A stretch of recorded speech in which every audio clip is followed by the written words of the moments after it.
In this video, we'll show you how MobyMax's Fluency game modules can make online remote learning more fun and engaging for your students. As teachers and schools get more familiar with remote learning, students are beginning to receive more online lessons and practice sets. While it's great that we're learning to leverage online resources to continue student learning, some teachers are finding that students are getting bored of simply doing online practice sets or worksheets. MobyMax's Fluency game modules are a great way to ensure that your students continue to get the practice they need while also making sure that remote learning stays fun, fresh, and engaging. MobyMax's Fluency game modules have the same high-quality curriculum that you see across all Moby products, but they also employ engaging gamification techniques for both whole class or individual practice. Like all Moby modules, they also include actionable progress monitoring data for teachers so that you can see exactly where student understanding is strong and which skills might need more work.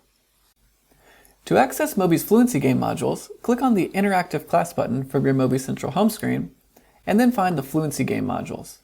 You'll notice that there are two separate types of Fluency games, team games and board games. Team games separate your students into teams that answer questions to compete for points. Board games are played individually and allow students to answer questions as they complete a board game with power-ups, bonus moves, and other engaging mechanics. It's important to note that both team games and board games can be done asynchronously, meaning your students don't need to all be working at the same time. Also important, in both of these game types, you get to choose the practice sets that are used so you can ensure that your students are practicing the exact skills you want them to be working on. Let's take a look at how these modules work. We'll start with Fluency board games. To assign a Fluency board game, first choose the subject you'd like to create the board game for. Then click Assign Skills in the upper right. Choose the students you'd like to assign this board game to and click Next in the bottom right. Select some skills for the board game and click Next in the bottom right. And then select a sequence for the skills you just assigned. Most of the time you'll probably want to keep these skills at the top. Click Finish when you're done. And that's it. It's that easy to assign a Fluency board game to your students. Now let's take a look at a student account so we can see what your students will see when they start a Fluency board game. When your students log in, they can access their Fluency board games in one of two ways. They can click on the Fluency board game button from their home page, or they can click their Assignments tab and see the board games you've assigned there. When students begin a board game, they'll get to select a unique game board and game piece, which they get to keep if they complete their board game.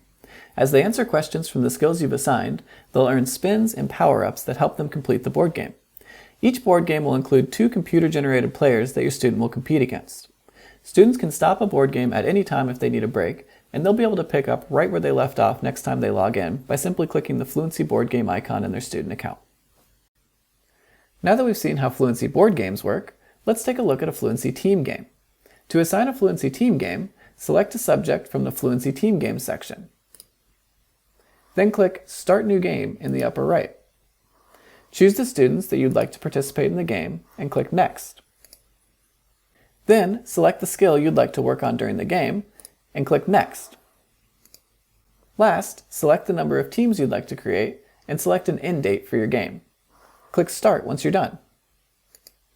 And that's it. It's that easy to assign a Fluency team game. Now let's take a look at a student account to see what the students see when they start a Fluency team game. Just like Fluency board games, students can access Fluency team games via the Assignment tab or by clicking the Fluency team game button. When students begin a team game, they'll see the name of the team they've been assigned to and the other students on their team. As they answer questions from the skills you've assigned, they'll earn points for their team. At the end of the game, they'll be able to see how many points each team has and encourage their teammates that haven't completed the team game yet.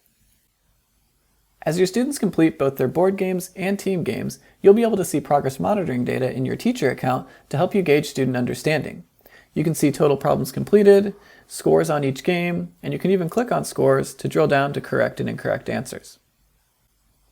Hopefully this video has helped introduce you to Moby's Fluency games and give you an idea of how they can be used to make online practice more engaging for your students. If you have any other questions, don't hesitate to ask. We're here to help.